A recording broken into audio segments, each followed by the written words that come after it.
UGTRB English Unit 1 History of English Literature age of போப்பில் இருக்கக்கூடிய ரைட்டர்ஸோடைய லிஸ்ட்டு தான் இந்த வீடியோவில் நம்ம டிஸ்கஸ் பண்ண போகிறோம். அவங்களுடைய ஒர்க்ஸ் என்ன, அவங்க என்ன கான்ட்ரிபியூட் பண்ணியிருக்காங்க இங்கிலீஷ் லிட்ரேச்சருக்குன்னு தான் பார்க்க போகிறோம். ஏஜ் ஆஃப் போப்பில் ஃபஸ்ட்டு நம்ம பார்க்குற ரைட்டர் டேனியல் டீஃபோ. இவருடைய ஒரிஜினல் நேம் வந்து டேனியல் ஃபோ தான், ஆனால் நம்ம டேனியல் டீஃபோன்னு சொல்லி நம்ம கூப்பிடுறோம். அவர் அந்த டேனியல் டீஃபோங்கிற பேரில் தான் அவர் நமக்கு தெரிய வர்றார். இவருடைய பீரியட் வந்து 1660லேருந்து 1731 வரைக்கும். இவருடைய ஃபேமஸான நாவல் அப்படின்னு பார்த்தீங்கன்னா Robinson Crusoe, but it is published by William Taylor. இந்த ராபின்சன் குருசோவை பப்ளிஷ் பண்ணவர் வில்லியம் டெய்லர். இவர் அடுத்து எழுதின ஒரு ஃபர்ஸ்ட் நோட்டபிள் பப்ளிகேஷன் நம்ம பார்த்தோம் அப்படின்னா an essay upon projects. இது வந்து ஒரு சீரீஸ், சோசியல் எக்கனாமிக் இம்ப்ரூவ்மெண்ட்டை கொண்டு வர மாதிரி இது ஒரு ப்ரப்போசல்.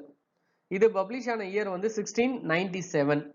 இவருடைய மோஸ்ட் சக்சஸ்ஃபுல் போயம் அப்படின்னு பார்த்தோம்னா த ட்ரூ பார்ன் இங்கிலீஷ்மேனுங்கிறது தான். இவர் அடுத்து ஒரு ஒர்க் எழுதியிருக்காரு. இது வந்து ஒரு கலெக்ஷன் ஆஃப் விட்னஸ்ன்னு கூட நம்ம சொல்லலாம். அதை தான் ஸ்டார்ம் அப்படின்னு நம்ம சொல்றோம். 1704 வந்திருக்கு. இவருடைய பீரியாடிக்கல் த ரிவ்யூ அப்படின்னு ஒரு பீரியாடிக்கல் நடத்தியிருக்காரு. இது வீக்லி ஒன்ஸ் வந்திருக்குது ஃபர்ஸ்ட்ல, அதுக்கப்புறம் வீக்லி த்ரைஸ் வந்து கொடுத்துருக்காரு. இது வந்து 1704லேருந்து 1713 வரைக்கும் இதை நடத்தியிருக்காரு. The review of the affair of France அப்படின்னு இதனுடைய டைட்டில். இவருடைய இன்னொரு பேம்ப்ளெட் வந்து டைட்டில் வந்து பார்த்தீங்கன்னா ரொம்ப பெருசா இருக்கு. A true relation of the apparition of one Mrs. Wilt and next day after her death to one Mrs. Borgrave at the Canterbury 8th September 1705 அப்படின்னு வந்திருக்கு. இவருடைய pamphlets உடைய இன்னொன்னு பார்த்தோம் அப்படின்னா the shortest way with the dissenters are proposals for the establishment of the church அப்படின்னு ஒன்று கொடுத்திருக்காரு.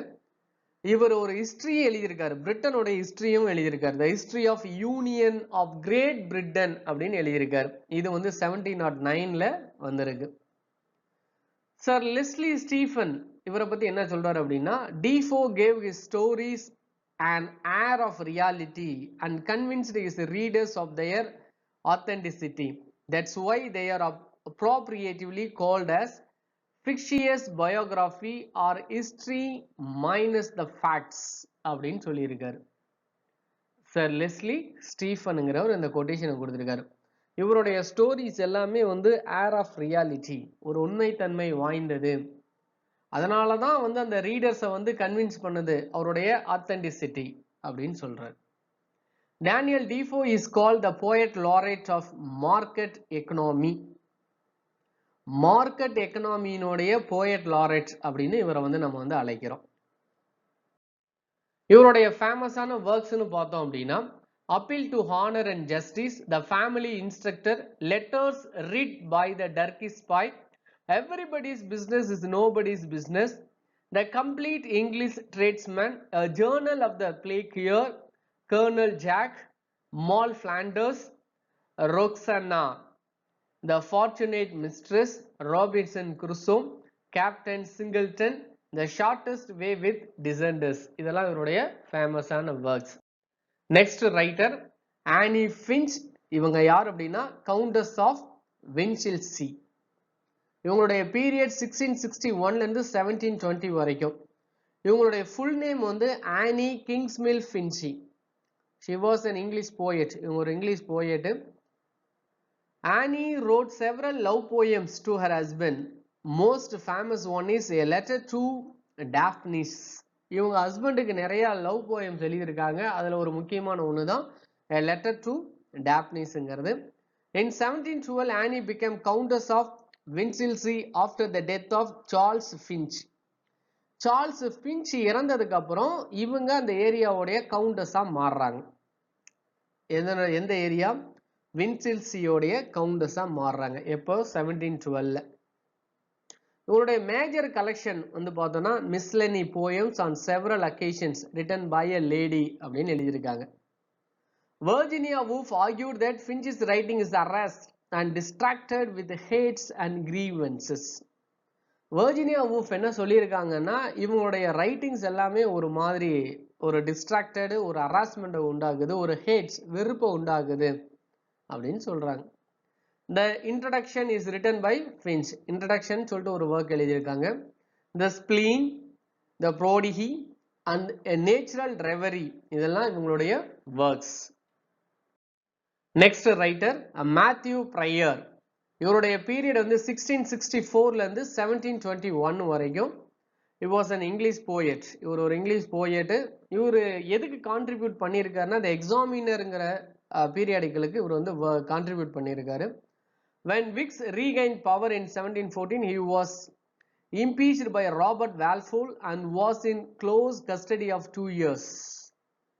Wicks வந்து ரெண்டு பார்ட்டிஸ் இருப்பாங்க, விக்ஸ் டோரிஸ். ஸோ விக்ஸ் பவருக்கு வந்த உடனே இவர் வந்து எங்க வராரு, ராபர்ட் வால்ஃபலோட கஸ்டடிக்கு வராரு. ஒரு 2 வருஷம் அங்க இருக்காரு. During his imprisonment, he wrote a longest humorous poem. அந்த இம்ப்ரிசன்மெண்ட்ல இருக்கும்போது தான், அந்த கஸ்டடியில இருக்கும்போது தான் ஒரு பெரிய போயம் எழுதுறாரு. அந்த போயம் பார்த்தீங்கன்னா ஹியூமரஸ் போயம், ஒரு காமிக்கல் போயம் எழுதுறாரு. Alma or the progress of the mind அப்படின்னு எழுதுறாரு. It is an imitation of Samuel Butler. Samuel பட்லரை இமிட்டேட் பண்ணி இவர் எழுதுறாரு. His other work is Solomon and Other Poems on Several Occasions அப்படின்னு 1718ல வந்து பப்ளிஷ் ஆகுது. He was a follower of Pope. Pope இவர் வந்து ஃபாலோ பண்ணாரு. In 1687 he wrote The City Mouse and Country Mouse in collaboration with Charles Montagu to ridicule John Dryden's The Hind and the Panther. John Dryden எழுதின The Hind and Panther ரெடிகூல் பண்ண, criticise பண்ற மாதிரி இவர் ஒரு work எழுதுறாரு. The City Mouse and Country Mouse எழுதுறாரு. So யாரு கூட ஜாயின் பண்ணி எழுதுறாரு அப்படின்னா சார்ல்ஸ் மாண்டேகு, அவரு கூட இணைந்து இவர் வந்து அந்த ஒர்க் எழுதுறாரு. இவருடைய மற்ற ஒர்க் வந்து பார்த்தீங்கன்னா Henry and Emma, to a child of quality, the nut brown maid, இதெல்லாம் இவருடைய works. Next writer Jonathan Swift. இவருடைய பீரியட் 1667ல இருந்து 1745 வரைக்கும். இவருக்கு நிறைய பென் நேம்ஸ் இருக்கு. M B Drapier, Lemuel Gulliver, Isaac Bickerstaff, இதெல்லாம் இவருடைய பென் நேம்ஸ். இவரோட Anglo Irish satirist, essayist, political pamphleteer, poet. இவர் 2 ஸ்டைல வந்து ஃபாலோ பண்ணார். ஒன்னு ஹொரேஷியன் சட்டையர், இன்னொன்னு வந்து ஜுவனாலியன் சட்டையர். இந்த ஹொரேஷியன் சட்டையருங்கிறது என்னன்னா, it is named after Roman satirist Horace. ஹொரேஸோடைய நேமை ஃபாலோ பண்ணி வந்ததுனால ஹொரேஷியன் சட்டையர். இவங்க எதை கிரிட்டிசைஸ் பண்ணுவாங்கன்னா social voice through gentle mild light hearted humour. Social வாய்ஸஸை, சொசைட்டியில் இருக்கக்கூடிய அவலங்களை ஒரு ஜென்டிலா மைல்டா லைட் ஹார்ட்டட் ஹியூமரோட சட்டையர் பண்ணுவாங்க. இவங்க தான் ஹொரேஷியன் சட்டையர். ஜோனேலியன் சட்டையர் இவங்க எப்படி அப்படின்னா, இந்த ஜோனேலியனுங்கிற நேம் எப்படி வந்ததுன்னா ரோமன் சட்டையர் ஜோனல், அந்த அவருடைய பேர்ல வந்தது. It addresses social evil through scorn, outrage, savage, ridicule. நல்ல கொடூரமா, பயங்கரமா, ஒரு காட்டு மிராண்டித்தனமான ஒரு சட்டையர் பண்றது, அதான் savage. He was born in Dublin. இவர் டப்ளின்ல பிறந்தவர், அயர்லாண்டில் பிறந்தவர். அதுதான் ஆங்கிலோ ஐரிஷ் சட்டையரிஸ்ட்னு நம்ம சொல்றோம். இவர் வந்து பாத்தீங்கன்னா a glorious revolution forced him to leave for England in 1688. In England he became an assistant of Sir William Temple. Sir William Templeக்கு இவர் அசிஸ்டண்டா இருந்திருக்காரு இங்கிலாந்துல. 1708ல இவருடைய எஸ்ஏ ஒன்று பப்ளிஷ் பண்றாரு, ப்ரெடிக்ஷன் ஃபார் த என்சூவிங் இயர்னு. இதுல ஒரு கேரக்டரை வந்து இன்வென்ட் பண்றாரு, ஐசக் பிகஸ்டாஃப். இதே ஐசக் பிகஸ்டாஃப் ஒரு பெண் நேமாகவும் இவர் வச்சுக்கிறாரு. அதுக்கடுத்து ஒரு ஒர்க் லெட்டர்ஸ் டு ஸ்டெல்லாங்கிற ஒர்க், அது ஆக்சுவலா இவர் இறந்ததுக்கு அப்புறம் தான் பப்ளிஷ் ஆகுது. ஸோ இட் வேர் பப்ளிஷ்டு போஸ்ட்மஸ்லி அப்படின்னா அவர் இறந்ததுக்கு அப்புறம். ட்ரைடன் வந்து ஸ்விஃப்டை பார்த்து என்ன சொல்லியிருக்காருன்னா, கசின் ஸ்விஃப்ட், சகோதரரே, you shall never be a poet. நீ ஒருபோதும் கவிஞரா இல்ல இருக்க முடியாதுன்றாரு. ஏன்னா இவர் ஒரு கிரிட்டிக், சட்டையரிஸ்ட். இவர் போயம்ல அந்த அளவுக்கு கான்ட்ரிபியூட் பண்ணல அப்படின்னு அவர் சொல்றாரு, ட்ரைடன் சொல்றாரு.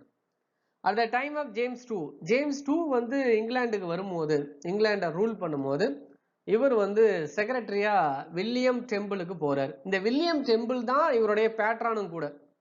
ஸோ வில்லியம் டெம்பிள் ஒரு எஸ்ஸே எழுதுறாரு. essay upon the ancient and modern learning னு essay upon the ancient and modern learning னு சொல்லிட்டு ஒரு essay எழுதுறாரு. இந்த essayவை ரெண்டு பேர் criticize பண்றாங்க. Richard Bentley, William Wotton. Richard Bentley, William வோர்டன்ங்கிற அந்த ரெண்டு பேரு டெம்பிள் எழுதின essayவை criticize பண்றாங்க. அதுக்காக ஸ்விஃப்ட் ஒரு ஒர்க் எழுதுறாரு. அதான் the battle of the books. அத அவருடைய ஒர்க்கை டிஃபெண்ட் பண்றதுக்காக சப்போர்ட் பண்றதுக்காக இவர் ஒரு ஒர்க் பேட்டில் ஆஃப் த புக்ஸ்னு எழுதினாரு. அப்புறம் டெம்பிள் இறந்துடுறாரு. இறந்த உடனே இவர் டப்ளின் போறாரு. அங்க யாரு மீட் பண்றாரு? லார்ட் பெக்கர்லேவோட கனெக்ஷன் ஜாயின் பண்ணிக்கிறாரு. ஸோ அவங்களோட சேர்ந்து அவர் எங்க வர்றாரு? லண்டன் வர்றாரு. அங்க வந்து தான் இவருடைய ஒர்க் ஒன்று பப்ளிஷ் பண்றாரு. Discourse of the contests and dissensions in Athens and ரோம்ங்கிற ஒர்க்கை அங்க பப்ளிஷ் பண்றாரு. அதுக்கப்புறம் Whigs return to power after accession of George 1. George 1 வந்ததுக்கு அப்புறம் திரும்ப அவங்க விக்ஸ் பார்ட்டி வந்து பவருக்கு வராங்க 1714ல. அதுல தான் Hanoverian period is started. Swift wrote his own epitaph into Latin and W.B. Yeats translated into English. So அவர் சொந்த எபிடைப்பை ஒன்று எழுதுறாரு லாட்டின்ல. ஆனா அதை W.B. Yeats வந்து என்ன பண்றாரு? இங்கிலீஷ்ல டிரான்ஸ்லேட் பண்றாரு. ஸ்விஃப்டோடைய மேஜர் ஒர்க்ஸ்னு பார்த்தா A Tale of a Tub, The Battle of the Books, Meditation on a Broomstick, An Argument Against Abolishing Christianity, The Drapios Letters, The Journal to Stella, The Bickerstaff, A Modest Proposal, On the Death of Dr. Swift, Poems to Cadenus and Vanessa, Gulliver's Travels. இதெல்லாம் அவருடைய ஃபேமஸான works. Next writer John Arbuthnot. இவருடைய period 1667ல இருந்து 1735 வரைக்கும். ஒரு Scottish physician. Physician அப்படின்னா doctor, satirist கூட. இவர் வந்து ஸ்கிரிப்லர்ஸ் கிளப்போடைய மெம்பரும் கூட. From 1711 to 1713, Arbuthnot and Swift formed a brothers club. அர்பத்நாட்டும் ஜொனாதன் ஸ்விஃப்டும் சேர்ந்து பிரதர்ஸ் கிளப்னு ஒன்று உருவாக்குனாங்க. அது எவ்வளோ பீரியட்ல இருந்திருந்ததுன்னா 1711ல இருந்து 1713 வரைக்கும். இந்த ஸ்கிரிப்லர்ஸ் club met for only 1 year.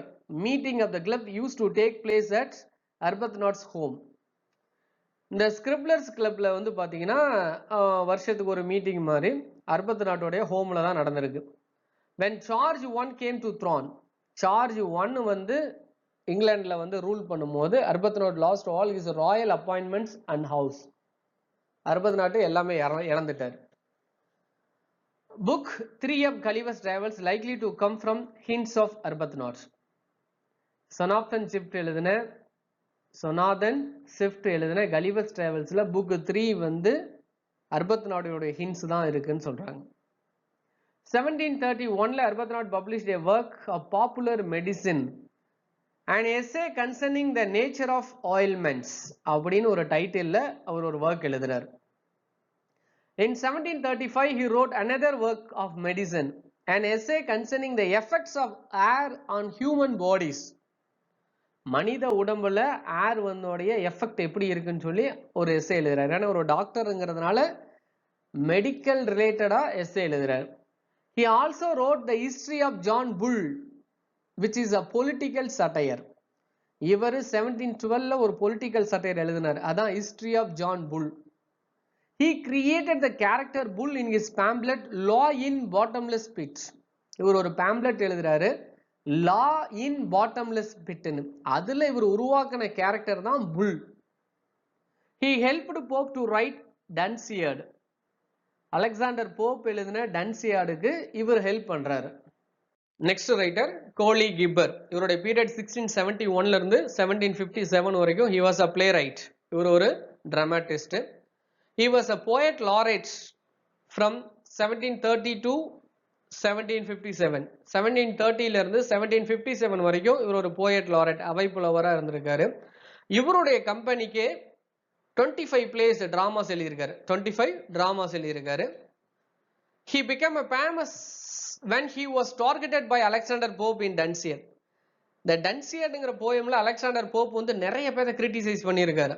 அர்பத்நாட்டை, Lewis தியாபோல்டு, கிப்பரை, இந்த மாதிரி நிறைய பேர்த்த கிரிட்டிசைஸ் பண்ணியிருக்காரு. ஸோ அதில் இவர் நல்லா ஃபேமஸ் ஆயிட்டாரு அப்படி கூட சொல்லலாம். He wrote his colorful autobiography. இவர் ஒரு ஆட்டோபயோகிராஃபி எழுதியிருக்காரு. ஆட்டோபயோகிராஃபினா சுயசரிதை, தன்னை பத்தி தானே எழுதுறது. பயோகிராஃபினா மற்றவங்களை பத்தி எழுதுறது. ஸோ இவர் ஒரு ஆட்டோபயோகிராஃபி எழுதியிருக்காரு. அது என்ன டைட்டில் அப்படின்னா An Apology for the Life of Coley Gibber அப்படின்னு எழுதியிருக்காரு. 1740ல வந்திருக்கு. சாமுவேல் டெரிக்ங்கிற ரைட்டரு இவருடைய ஒர்க்கை த கேர்லெஸ் ஹஸ்பண்டை பத்தி என்ன சொல்லியிருக்காருன்னா The Careless Husband has not only the best comedy in English but in any other language. இங்கிலீஷ்ல மட்டும் இல்ல, மற்ற லாங்குவேஜ்ல இது வந்து என்னன்னு சொல்லலாம், பெஸ்ட் காமெடி அப்படின்னு சொல்லலாம்னு சொல்றாரு. யாரு? Samuel Derrick. காங்கிரியோடைய பிளே டிராமா த டபுள் டீலர்ல இவரு லார்டு டச்வுட்டா ரோல் பண்ணியிருக்காரு. இவருடைய மேஜர் ஒர்க்ஸ்னு பார்த்தீங்கன்னா love's last shift, the careless husband, the lady's last stake, the provoked husband. The provoked husband, provoked wife இதெல்லாம் வந்து எழுதினவர் வான்பரக். இந்த ப்ரொவோக்டு ஹஸ்பண்டை வான்பரக்கு கூட சேர்ந்து இவர் எழுதியிருக்காரு. Next writer Joseph Addison. நம்ம கேள்விப்பட்டதெல்லாம் அடிசன் அண்ட் ஸ்டீல்னு படிச்சிருப்போம். ஏன்னா அவங்க தான் இவங்க.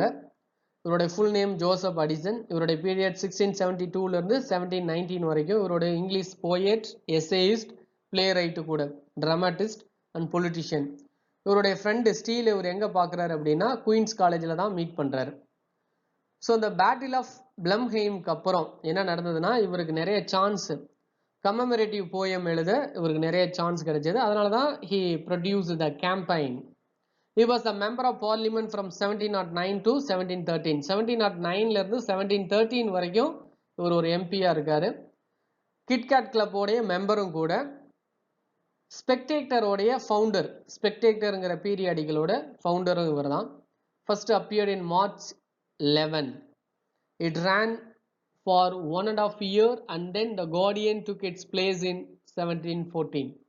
ஃபர்ஸ்ட் ஸ்பெக்டேட்டருங்கிற ஒரு பீரியடிக்கல் எழுதுறாங்க, உருவாக்குறாங்க. அதில் இருந்து நிறைய எஸ்ஏஸ் வந்து கான்ட்ரிபியூட் பண்ணுறாங்க. அதுக்கப்புறம் இந்த ஸ்பெக்டேட்டர் வந்து என்னவா மாறுது, கார்டியனுங்கிற டைட்டிலில் 1714லேருந்து மாறுது. Is last undertaking was the free holder. அடுத்து வந்து ஃப்ரீ ஹோல்டருங்கிற ஒரு டைட்டிலில் இவங்க அவருடைய கான்ட்ரிபியூஷன்ஸை கொடுக்குறாங்க. ஆக்சுவலாக இது வந்து ஒரு பொலிட்டிக்கல் பேப்பர். பொலிட்டிக்கல் சம்மந்தமாக எழுதுறது எல்லாமே ஃப்ரீ ஹோல்டரில். இது எப்போ வரைக்கும் நடக்குது அப்படின்னா 1715லேருந்து 1716 வரைக்கும் அது போயிட்டு இருக்கு. இவருடைய ஒர்க்ஸ்ன்னு பார்த்தீங்கன்னா லிப்ரெட்டோ, கேட்டோ இது வந்து ஒரு ட்ராஜடி, த டம்மர் இது வந்து comedy play, the prologue of Cato is written by Pope while epilogue by doctor Garth. இந்த கேட்டோங்கிற ட்ராஜடிக்கு ப்ரொலாக் எழுதினவர் போப்பு, எபிலாக் எழுதினவர் கார்த். இவர் த டேட்லர் அப்படிங்கிற ஒரு ஒர்க்கில், அது வந்து ஒரு பேப்பர் நேம், அதாவது பீரியடிக்கல், அதில் ஒரு 42 எஸ்ஏஸ் வந்து இவர் கான்ட்ரிபியூட் பண்ணுறாரு. ஸ்டீல் வந்து பார்த்தீங்கன்னா 188 எஸ்ஏஸ் வந்து கான்ட்ரிபியூட் பண்ணுறாரு. அப்போ டோட்டலாக 271 டேட்லரில். ஸ்பெக்டேட்டருங்கிற டைட்டிலில், ஸ்பெக்டேட்டருங்கிற பீரியடிகளுக்கு இவர் எவ்வளோ கான்ட்ரிபியூட் பண்ணுறாருன்னா அடிசன் வந்து 274 எஸ்ஏ, ஸ்டீல் வந்து 236. அப்போ டோட்டலாக 555. Addison also assisted Steele in writing Guardian begun in 17. கார்டியனை பற்றி நம்ம முன்னவே பார்த்தோம். கார்டியன், டேட்லர், ஸ்பெக்டேட்டர், கார்டியன் இதெல்லாம் பீரியாடிக்கல்ஸ். இதெல்லாம் இவங்களுடைய கான்ட்ரிபியூஷன்ஸ் இருக்கு. Addison criticised tragic comedy and said it is a monstrous thought of poet's mind. tragic comedy பத்தி இவர் என்ன சொல்றாரு அப்படின்னா it's a monster thought of poet's mind. Poet's மைண்ட்ல உருவாகிற மான்ஸ்டர் தாட். மான்ஸ்டர் அப்படின்னா பேய். In his essay the pleasure of imagination, இவரோட எஸ்ஸே எழுதியிருக்காரு பிளஷர் ஆஃப் இமேஜினேஷன். இதுல இவர் என்ன சொல்றாருன்னா Addison notes that of the pleasures of sense, the understanding and imagination only later pleasures originate from the sight. அந்த sense, அதனுடைய pleasure இருக்கு இல்லைங்களா, அது நம்ம எப்படி அண்டர்ஸ்டாண்ட் பண்றோம், நம்மளுடைய கற்பனையில் அது எப்படி வருது, பார்க்கும்போது ஒரு இயற்கை காட்சியை நம்ம பார்க்குறோம், அதுலேருந்து ஒரு ப்ளஷர்ஸ் வருது, அதை நம்ம சென்ஸ் உணர்றோம். ஸோ அதுலேருந்து நம்ம என்ன அண்டர்ஸ்டாண்ட் பண்ணுறோம், அது என்ன கற்பனையில் வருது. ஸோ இந்த மாதிரி விஷயங்களை ப்ளஷர்ஸ் ஆஃப் இமேஜினேஷன், கற்பனையின் மகிழ்ச்சி, கற்பனையில் ஆனந்தம் அப்படி எழுதியிருக்காரு. Spectator Club was introduced by Steele. Spectator Club introduce பண்ணவர் ரிச்சர்ட் ஸ்டீல். பொனாமி டார்பி அப்படிங்கிறவரு அடிசனை பத்தி என்ன சொல்லியிருக்காரு அப்படின்னா, he is the perfect representative of what the age was trying to be. The man who moved than anybody else helped society to go the way it wanted to go. He is a perfect representative அப்படின்னு எழுதியிருக்காரு. எழுதினவர் ஜொனாமி ஜார்பி. அது மட்டும் இல்ல, the man who moved than anybody else helped society to go the way it wanted to go. ஒரு சமுதாயம் எதை நோக்கி போகுதோ அதை நோக்கி அந்த மனுஷனுடைய நகர்வு இருக்கும். அந்த மாதிரி தான் இவர் வந்து ஒரு பர்ஃபெக்ட் ரெப்ரசன்டேட்டிவ் அப்படின்னு சொல்றாரு பொனாமி டார்பி. He was buried in Westminster Abbey. இவர் புதைக்கப்பட்ட இடம் வெஸ்ட்மினிஸ்டர் அபே. அதான் போயட்ஸ் கார்னர்னு சொல்லுவோம். அதுல முத புதைக்கப்பட்டது father of English poetry Chaucer. Next writer Richard Steele. இவருடைய பீரியட் 1672 இருந்து 1729 வரைக்கும். he was Irish writer and politician. இவரும் வந்து எம்பியா இருந்திருக்காரு, விக்கோட எம்பியா இருந்திருக்காரு 1713ல. he was knighted. இவருக்கு நைட்டட் பட்டமும் கொடுத்துருக்காங்க, அந்த அந்தஸ்து கொடுத்துருக்காங்க கிங் ஜார்ஜ் 1 இருக்கும் போது. இவர் வந்து பார்த்தீங்கன்னா ராயல் தேட்டரு, ஜூரி லேனு இதுக்கெல்லாம் வந்து ரெஸ்பான்சிபிலிட்டி கொடுத்துருக்காரு. இவருடைய ரெஸ்பான்சிபிலிட்டியில் அந்த ஒர்க் நடந்திருக்கு.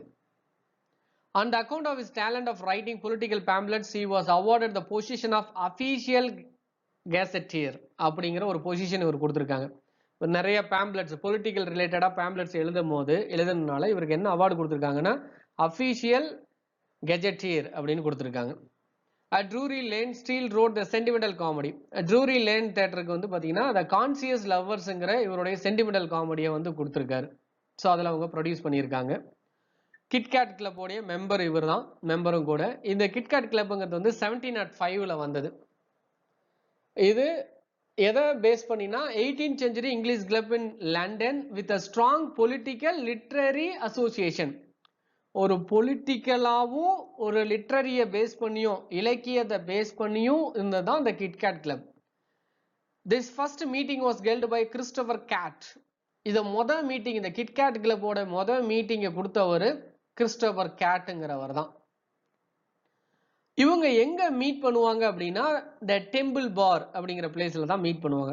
இந்த கிட்கேட் கிளப்போடைய பெர்மனன்ட் மெம்பர்ஸ் யார் அப்படின்னு பார்த்தீங்கன்னா Congreve, John Locke, Vanbrugh, Addison, Steele, including many politician. இன்னும் மற்ற நிறைய பொலிட்டிஷியன்ஸ் எல்லாம் இருந்திருக்காங்க. இவருடைய ஃபர்ஸ்ட் பப்ளிஷ்டு ஒர்க்னா the Christian hero. Steele was in the army. அவர் ஆர்மியில இருக்கும் போது இதை வந்து பப்ளிஷ் பண்ணியிருக்காரு. The funeral is a comedy by him. Funeralனு ஒரு ஒர்க் எழுதியிருக்காரு, அது ஒரு காமெடி. 1705ல The Tender Husband அப்படின்னு ஒரு ஒர்க் எழுதியிருக்காரு. அது அடிசன் கூட ஜாயின் பண்ணி எழுதியிருக்காரு. அவருடைய கான்ட்ரிபியூஷன்ஸ்ல வந்திருக்கு. ஸ்டீலுடைய first journal the Tatler appeared in 12th April 1709.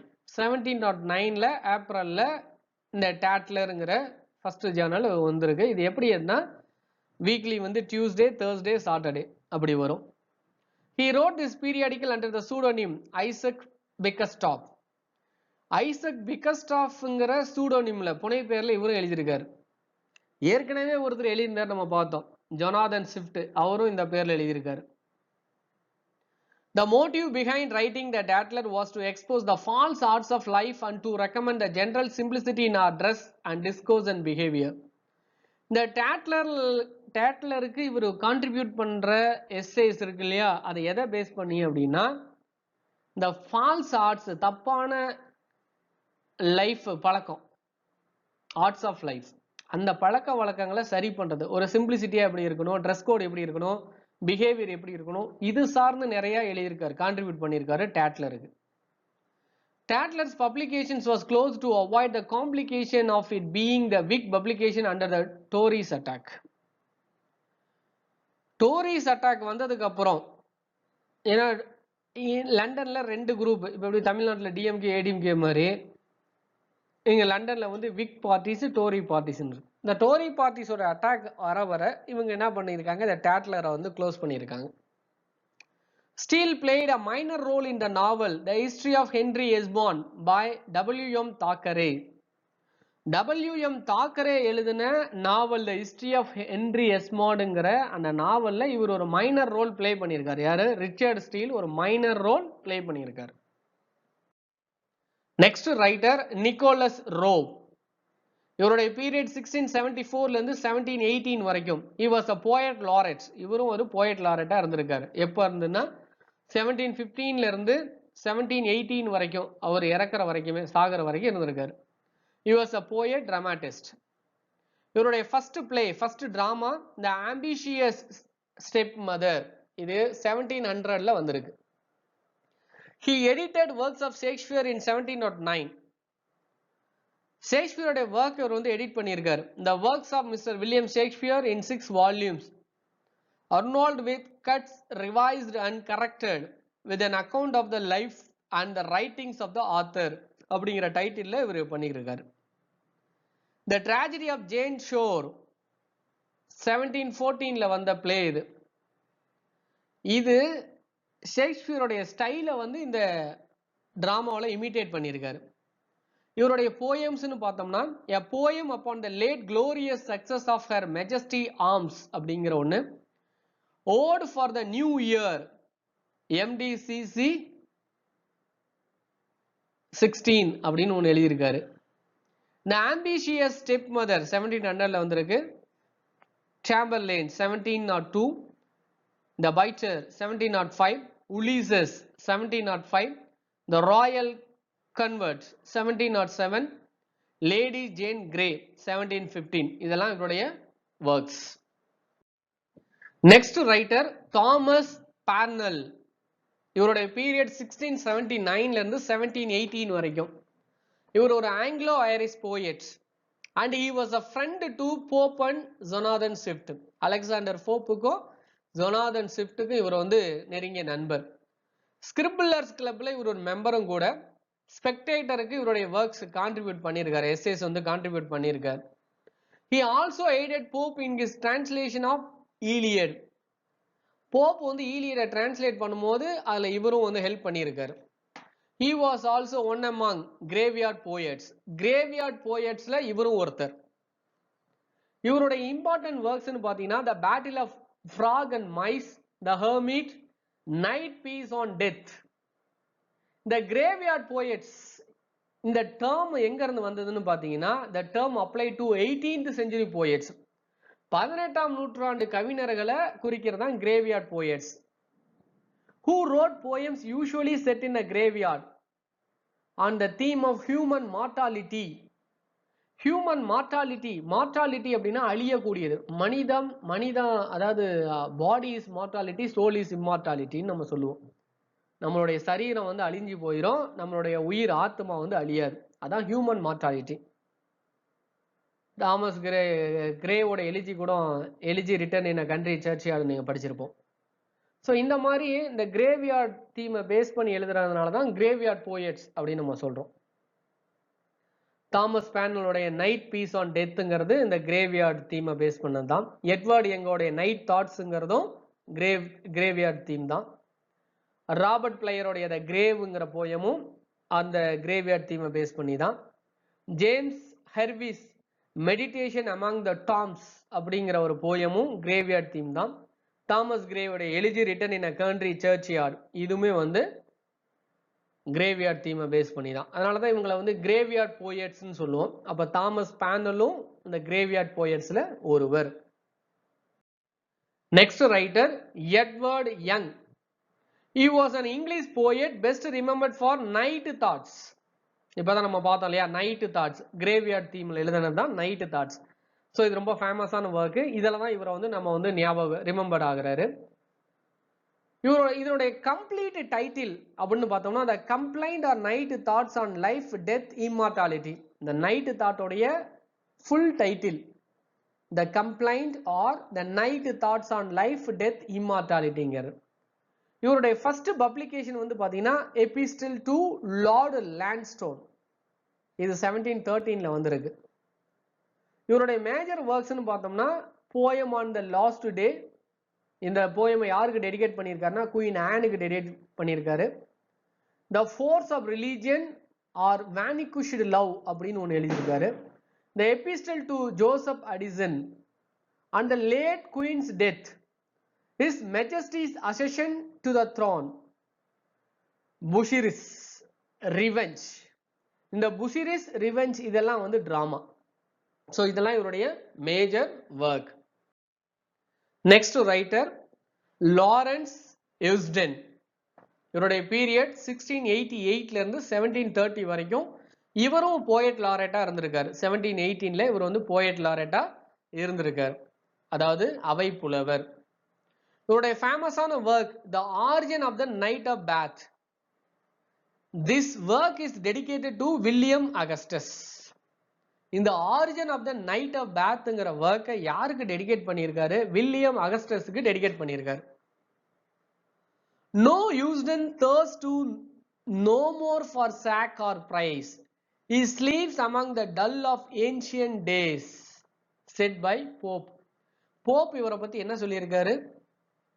No Eusden thirst no more for sack or prize. ஒருவங்க புகழுவாங்க அப்படின்னு அவர் ஒருபோதும் காத்துக்கிட்டு இருந்ததே கிடையாது. He sleeps among the dull of ancient days அப்படின்னு சொன்னவர் Pope. Eusden set out well in life but afterwards turned out a drunkard and bestowed his faculties. Thomas grey. Thomas grey வந்து என்ன சொல்லியிருக்காரு? ஆரம்பத்தில் அவருடைய வாழ்க்கை நல்லா இருந்தது, அதுக்கப்புறம் அவர் வந்து ஒரு ட்ரங்கார்டா மாறிட்டாரு, ஆல்கஹாலிக்கா மாறிட்டாருன்னு தாமஸ் கிரே வந்து சொல்லியிருக்காரு. நெக்ஸ்ட் ரைட்டர், ரொம்ப முக்கியமான ரைட்டர், அலெக்சாண்டர் போப். இவருடைய கான்ட்ரிபியூஷன் லிட்ரேச்சருக்கு எந்த அளவுக்கு கொடுத்துருக்காருன்னு நம்ம பேசும்போது இவருடைய நேமை வந்து வச்சிருக்காங்க இந்த பீரியடுக்கு. ஏஜ் ஆஃப் போப் அப்படின்னு கொடுத்துருக்காங்க. ஏன் ஏஜ் ஆஃப் போப்னு கொடுத்துருக்காங்கன்னா இவருடைய கான்ட்ரிபியூஷன்ஸ் லிட்ரேச்சருக்கு ரொம்ப அதிகம். ஸோ இந்த ஏஜில் இவருடைய டாமினன்ஸ் அதிகம், அதனால தான் ஏஜ் ஆஃப் போப் அப்படின்னு நம்ம சொல்றோம். He was an 18th century poet best known for his satirical verse as well as the translation of Homer. நிறைய சட்டைரிக்கல் பண்ணுவார்.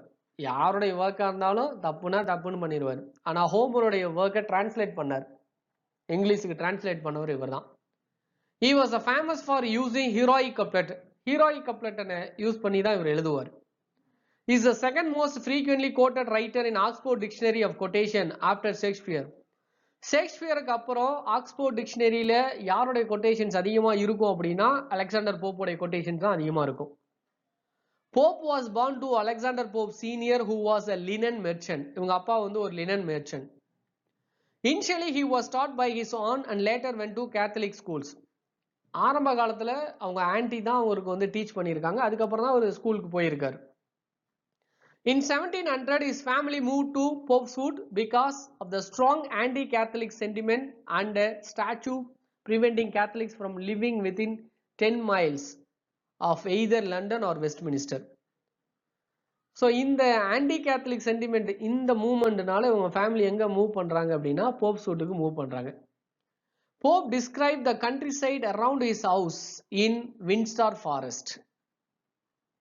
ஸோ இவருடைய ஒர்க்கில் வந்து பார்த்தீங்கன்னா இந்த கண்ட்ரி சைடை பியூட்டிஃபுல்லாக கொடுப்பார். இவருடைய வின்சார் ஃபாரஸ்டில் நம்ம பார்க்கலாம். He educated himself by reading Horace and Juvenal, the epic poets Homer, Virgil and English authors as Chaucer, Shakespeare, Dryden. இந்த ரைட்டர்ஸ் எல்லாம் அவங்களுடைய ஒர்க்ஸ் எல்லாம் படிச்சு இவரே எஜுகேட் பண்ணிக்கிறார். He educated himself. அறிவை வளர்த்துக்கிறது. Pope had a close attachment with Lady Mary Wortley Montagu and also had a lifelong relationship with Martha Blount. So Lady Mary Wortley Montagu நல்ல close அட்டாச்மெண்ட்ல இருக்காரு. Life லாங்கா யார் கூட ரிலேஷன்ஷிப்ல இருக்காரு அப்படின்னா மார்த்தா பிளவுண்டோட இருக்காரு. The translation of Homer brought Pope a financial independence and became a first professional poet. ஹோமரோடைய ஒர்க்ஸை டிரான்ஸ்லேஷன் பண்ணதுக்கு அப்புறம் தான் ஒரு ஃபினான்ஷியலா செக்யூர் பிளேஸுக்கு வராரு, ஒரு ப்ரொஃபஷனல் போயட்டாவும் மாறுறாரு. இவர் எழுதின முக்கியமான poem the rape of the lock, இதை யாருக்கு டெடிகேட் பண்றாருன்னா ஜான் கேரிலுக்கு டெடிகேட் பண்றாரு. இவருடைய மேஜர் ஒர்க்னு பார்த்தீங்கன்னா the pastorals. pastoralsங்கிறது அவருடைய major work. His friends were Tory writers along with whom he formed Scribblers Club. Scribblers Club form பண்ணவர் இவர்தான் 1713ல. அதுல யாரெல்லாம் இருக்கா? John Gay, Jonathan Swift, Thomas Parnell and John Arbuthnot, இவங்கெல்லாம் அதுல இருக்காங்க. He also made relationship with Whig writers Addison and Steele. இவங்க டோரி குரூப்பா இருந்தா கூட விக் ரைட்டர்ஸ் கூட ஒரு ஃப்ரெண்ட்ஷிப் வச்சுக்கிறாரு. இந்த அடிசன் அண்ட் ஸ்டீல்லாம் விக் அந்த பார்ட்டியை சேர்ந்தவங்க, அவங்க கூடலாம் இவர் வந்து நல்ல ரிலேஷன்ஷிப்ல தான் இருக்காரு. He translated Iliad of Homer. ஹோமரோட ஈலியட்டை இங்கிலீஷ்ல டிரான்ஸ்லேட் பண்ணவர் இவர்தான். Jonathan Swift called Pope as a paper saving Pope அப்படின்னு சொன்ன ஒரு Jonathan Swift, paper saving Pope. Jonathan Swift என்ன சொல்றாருன்னா அலெக்சாண்டர் போப்பை பத்தி, Pope could fix one couplet more sense than I can do in 6. நான் 6 கப்லெட்டை ஒரு மீனிங்கோட உண்டு பண்றத காட்டிலும் அவர் ஒரே கப்லெட்ல தரமா மீனிங்கை கொடுப்பாரு அப்படின்னு சொல்றாரு. Has written a pamphlet on Shakespeare called Shakespearean Restored. Shakespeare Restored அப்படின்னு ஷேக்ஸ்பியரை பத்தி பேம்ப்ளெட்ஸ் எழுதுறாரு. Doctor Johnson and Pope in Life of Pope, if Pope be not a poet, where is a poetry to be found?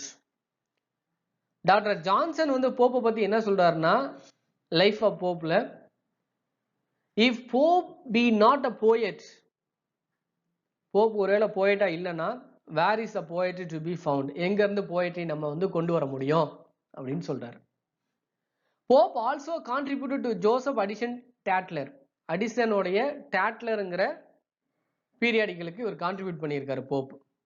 Doctor Johnson acclaimed translation of Iliad as a performance which no age or nation could hope to equal. Alexander Pope translate பண்ண ஈலியட் வந்து சரியான ஒரு performance அப்படின்னு doctor Johnson வந்து சொல்றார்.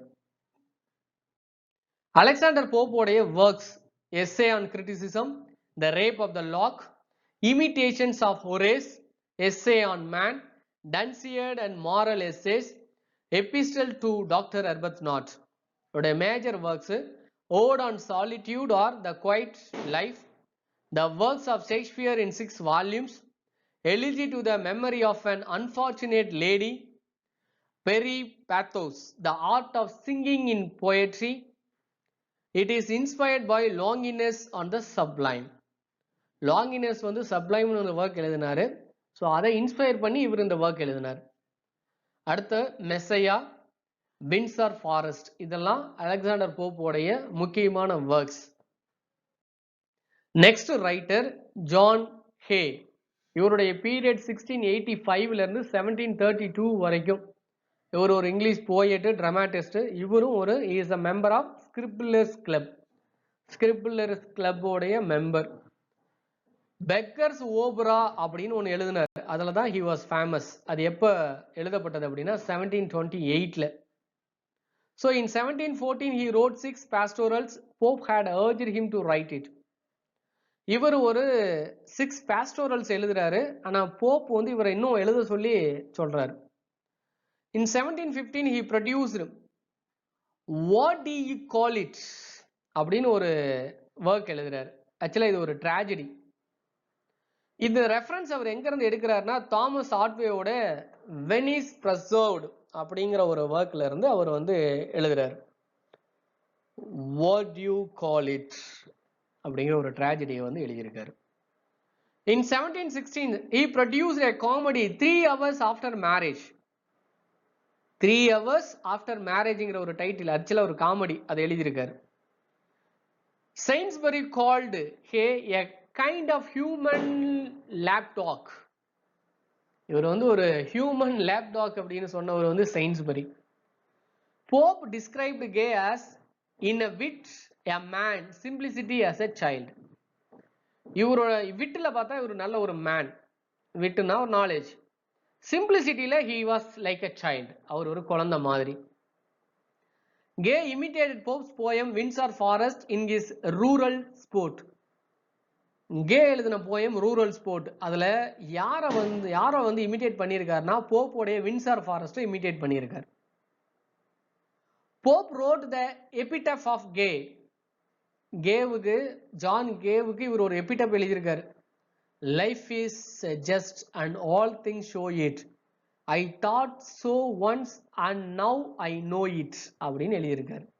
Life is jest all things show it.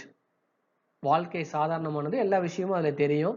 I thought நான் நினைக்கிறேன், once and now I know it நான் அதை தெரிஞ்சுக்கிறேன் அப்படின்னு சொல்றாரு.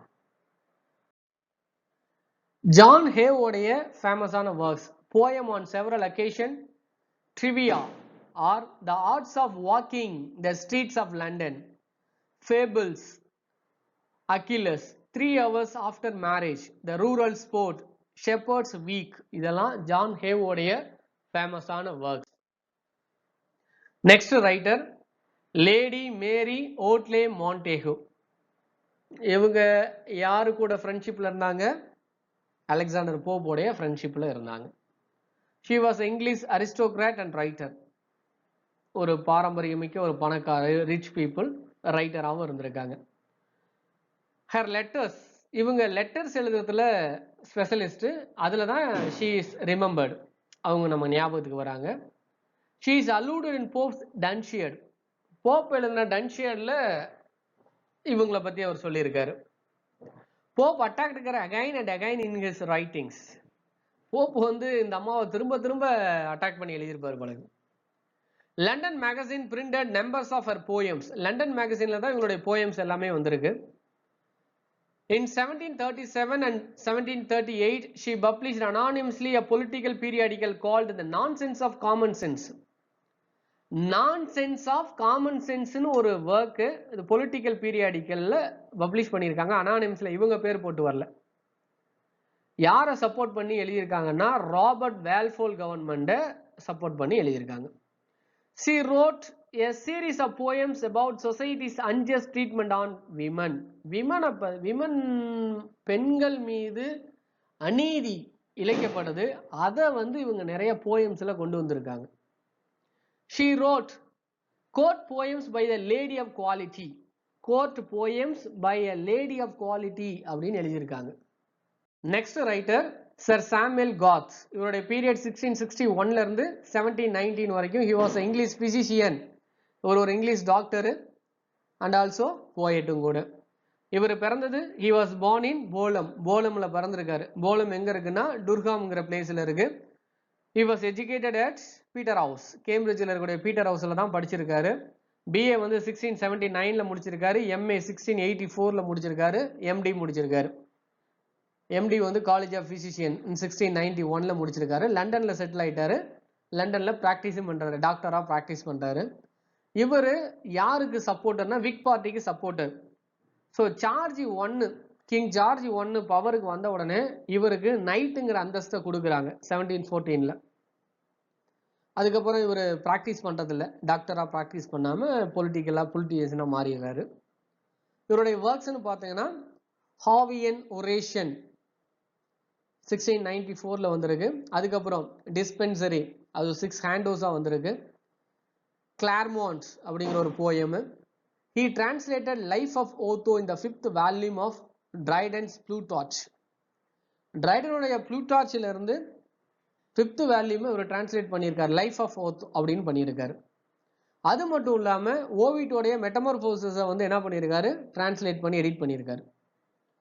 1704ல he wrote the prologue for the play Squire Trilby. Squire ட்ரிலூபிங்கிற ஒரு டிராமாவுக்கு ப்ரொலாக் எழுதியிருக்காரு. இவரும் கிட்கேட் கிளப்போடைய மெம்பர்ஸ் தான். யாருக்கு ஃப்ரெண்ட்ஸா இருந்திருக்காரு, கான்கிரீவ், வான்பர்க், வில்லியம் வால்ஸுக்கு இவர் வந்து என்ன பண்ணியிருக்காரு, ஃப்ரெண்ட்ஸா இருந்திருக்காரு.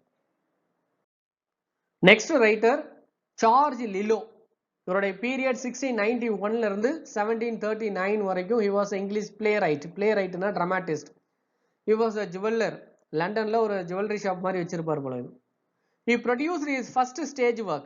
இவருடைய முதல் ஸ்டேஜ் ஒர்க் சில்வியா, இதுக்கு இன்னொரு பேர் த கண்ட்ரி பரியல், இது 1730ல வந்திருக்கு.